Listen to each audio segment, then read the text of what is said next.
नमस्ते, मैं हूं संजय दीक्षित और आप देख रहे हैं दी जयपुर डायलॉग्स।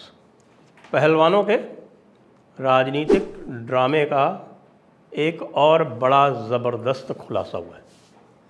जी हाँ, और वो खुलासा ऐसा हुआ है कि उसके तुरंत बाद अब पहलवान जो है कह रहे हैं कि हम अपने मेडल्स जो हैं वो गंगा जी में बहाने जा रहे हैं, लेकिन वो अपने जो पैसे हैं ना तो वो वापस करेंगे ना अपनी पोजीशन वापस करेंगे, और जो दुनिया भर की उगाही की है, जो ये लोगों के घर जाने के, चाय पीने के भी, जाके फ़ोटो खिंचवाने के भी पैसे लेते थे, उसका कुछ नहीं होगा, वो वैसा का वैसा रहेगा। कल जिस बच्ची का पॉक्सो में शोषण की बात करके और एफआईआर कराई है, आपको ध्यान है कि 7 पहलवानों ने एफआईआर कराई है। उसमें साथ में ये विनेश और संगीता और ये आपकी साक्षी मलिक हैं, और उसके अलावा 4 और हैं, सबके सब बाकी महादेव अखाड़े के हैं। जो रोहतक का अखाड़ा है उसमें कुछ पुराने लोग हैं जिनके नाम आए हैं सामने, आपको मैं डिस्क्रिप्शन में जो वीडियो आ रहे हैं हरियाणा से लगातार, उनके साथ में लिंक भी दे दूँगा यहाँ पर। अब पॉक्सो में जिस बच्ची ने एफआईआर करवाई है और बयान दिए हैं और 164 के बयान दर्ज कराए हैं, उसका चाचा कल रोहतक में प्रेस के सामने आकर ये कहता है कि ये बच्ची तो बालिग है। लीजिए, बच्ची बालिग है और उसकी पॉक्सो में एफआईआर हो गई। उस एफआईआर में वो ये कहती है कि जब मैं रांची में मेडल जीती थी तो बृजभूषण शरण सिंह ने वहाँ पर मेरे को मेडल पहनाते समय कान में कुछ गंदी बात कही थी। अब कान में गंदी बात कही थी तो भाई ये कौन तय करेगा गंदी बात कही थी नहीं कही थी। और साथ में उसके किसी आदमी ने मुझको ये कहा था कि बृजभूषण शरण के पास चले जाओ और उनको खुश कर दो, इत्यादि इत्यादि, इस तरह की वो एफआईआर है। और साथ में बृजभूषण शरण सिंह ने एक ऑडियो भी दिल्ली पुलिस को दिया था जिसमें बजरंग पूनिया कहते हुए सुने जा रहे हैं कि अरे जल्दी से किसी ऐसी लड़की का इंतज़ाम करो जो कि माइनर हो, तो उससे जो है वो पॉक्सो एक्ट लगवा देंगे तो इसकी गिरफ्तारी हो जाएगी। अब ये इसको गिरफ्तार करवाने के हटाने के पीछे जो सारा षड्यंत्र है वो मैं पहले ही उजागर कर चुका हूँ कि इनको सबको जो है वो पॉलिटिक्स में भी जाना है, दीपेंद्र हुड्डा को भी ओबलाइज करना है, और साथ में हो सके तो इधर उधर से कोई टिकट विकेट मिल जाए तो वो भी करना है। जब ओवरसाइट कमेटी के सामने गई थी तब इस बच्ची का नाम नहीं था, अब ये अचानक आती है। और अमित नैन, ये एक पुराने पहलवान हैं हरियाणा के, इन्होंने रोहतक में प्रेस के सामने कहा कि वो लड़की मेरी भतीजी है और उसका एफआईआर में जो उसका करवाया गया है एफआईआर में उसमें ये कहा गया है कि ये लड़की जो है ये 18 साल से कम की है। अब इसके लिए क्या किया गया है, ये किया गया है क्योंकि इसका बर्थ सर्टिफिकेट है 2004 का, 22 फरवरी 2004 का उस बच्ची का बर्थ सर्टिफिकेट है।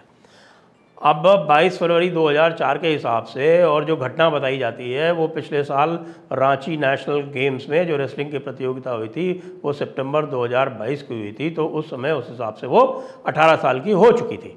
तो ये 18 साल की हो चुकने के बाद में तो फिर वो पॉक्सो लागू नहीं होता क्योंकि घटना जिस समय की बताई गई है उस समय वो 18 साल की हो चुकी है। तो जब ये पता चला तब इन लोगों ने क्या किया कि एक फर्जी बर्थ सर्टिफिकेट बनवाया गया और 2006 का। अब वो फर्जी बर्थ सर्टिफिकेट बनवाया गया, एक ही नाम से 2 बर्थ सर्टिफिकेट हो गए, तो फिर ये कैसे चलेगा। तो फिर क्या किया गया कि उसी नाम की लड़की जो 2004 का जिसका बर्थ सर्टिफिकेट है उसका एक डेथ सर्टिफिकेट भी बनवा दिया गया। तो बच्ची पैदा हुई, मर गई, उसके बाद दोबारा पैदा हुई और अब वो 16 साल की है, इसलिए उसका यौन शोषण हुआ है। वो 2006 की पैदाइश है उसकी, इसलिए 2022 में वो 16 साल की थी। ये पूरा एक ताना बाना बुना गया है। अब बस इसमें प्रॉब्लम ये हो गई है कि जब पुलिस ने जांच करी और पुलिस पहुंची, अमित नैन जी के पास पहुंची, जो उसकी दादी हैं वो अमित जी के पास रहती हैं, बच्ची जो है वो अपने पिताजी के पास, उनका दूसरा घर है आसपास में ही है। वो दादी ने साफ साफ कह दिया कि भाई ऐसा तो कुछ भी नहीं हुआ, ये तो वही बच्ची है, हमारे तो एक ही बच्ची पैदा हुई थी। वह पास पड़ोस में लोगों से पूछा, उन्होंने भी सबने यही कह दिया, उम्र भी उसकी सही सही बता दी। तब फिर आगे जब पुलिस जांच करती है तो पाती है कि साहब कि ये बच्ची पैदा तो होती है रोहतक में, फिर उसका जो है वो नया जो उसका बर्थ सर्टिफिकेट है वो आता है दिल्ली से, और एक डेथ सर्टिफिकेट बीच में आ जाता है, वो आ जाता है पंजाब से। ये लीजिए साहब, खेल पूरा का पूरा जो है ये हो गया गड्ढमड्ढ। अब इतना सारा खटरा किया जा रहा है, और जब स्वयं आके परिवार वालों ने, उनके चाचा ने ही आके प्रेस कॉन्फ्रेंस कह के ये सारा का सारा भेद खोल दिया, तो आप समझ सकते हैं कि फिर अब इस आरोप में कितना दम है वो सामने आ जाएगा। लेकिन इसके आगे जो कुछ होगा, जिन लोगों ने ये फर्जी सर्टिफिकेट बनवाए हैं, जो इस षड्यंत्र में शामिल हैं, अब उनका क्या होगा। एक एफआईआर तो दिल्ली पुलिस ने बलवा करने की इन लोगों के विरुद्ध पहले ही कर रखी है, और अब कूट रचना करने के लिए आप देखें तो सेक्शन 466, 467, 469, 470 में मिनिमम 10 साल की सज़ा है। बृजभूषण शरण सिंह पर जो इन्होंने आरोप लगाए थे, वो आरंभ में जो लगाए थे वो हल्के फुल्के आरोप थे और सबके सामने थे। कोई भी आरोप ऐसा नहीं है जिसमें कहें कि साहब कि बृजभूषण शरण ने हमको जो है वो अपने कमरे में बुला के या अपने बेडरूम में बुला के कुछ किया हो, कुछ ना ना ना ना। सब कुछ जो है वो सामने है कि साहब कि उन्होंने हमको, जब मैं गोल्ड मेडल जीती तो गले से लगा लिया, उससे मेरा मॉलेस्टेशन हो गया। हालांकि उसके बाद जो है उनके घर में घूमती हुई, उनको अपनी शादी में बुलाती हुई सब दिखाई पड़ रही, वो अलग बात है। अब जो पुलिस की जांच में आ रहा बताया जाता है वो ये है कि वो जो फर्जी जहाँ जहाँ से सर्टिफिकेट बने हैं वो सारे रजिस्टर इत्यादि कर लिए गए हैं सील, और अब जांच का दायरा बढ़ के ये आ रहा है कि इसमें शामिल कौन कौन है। और ये जो महादेव कुश्ती एकेडमी है रोहतक की, इसका नाम बहुत ही प्रोमिनेंस से आ रहा है। इसके संरक्षक हैं श्री दीपेंद्र हुड्डा जी। कहीं ऐसा ना हो कि इस पूरे षड्यंत्र में उनका भी नाम आ जाए। और इसके पीछे के जो खेल उजागर हो रहे हैं उसमें ये पता चल रहा है कि किस प्रकार से ये बजरंग पूनिया विशेषकर से, इनके कारण कितना इनडिसिप्लिन फैल रहा था। ये भी कहानी किस्से जो है वो लोग अब अलग से बता रहे हैं, और लोग ये पूछ रहे हैं कि भाई अभी एशियन रेसलिंग चैम्पियनशिप हुई थी, उसमें ये तीनों तो गए नहीं, क्योंकि इन तीनों ने जो उसके लिए क्वालिफाइंग करना था उसमें भाग नहीं लिया। और 30 लड़के लड़कियां जो है वो एशियन रेसलिंग चैम्पियनशिप में भाग लेके आ रहे हैं। 53 केजी का जो साक्षी मलिक का जो वेट है वो तो अमित पंघल ने पहले ही उसके ऊपर कब्जा कर रखा है। अब ये कह रही कि साहब अमित पंघल को ना भेज के हमको भेज दो। इस समय तो इसकी ये हालत है कि किसी से भी कुश्ती करवा लो ये हार जाएगी, क्योंकि कुश्ती की प्रैक्टिस नहीं की। कुश्ती में तो ये होता है कि अगर आपने हफ्ते भर भी प्रैक्टिस छोड़ दी तो आपका कार्यक्रम पूरा हो गया। तो अब ये खुलासा होने के बाद में अब पूरे के पूरे कुश्ती जगत में इनके जो सहानुभूति करने वाले थे, विशेषकर से अब जो खाप पंचायतें हैं, उनमें ये चर्चा हो रही है कि भाई हम इतना बेवकूफ़ कैसे बन गए।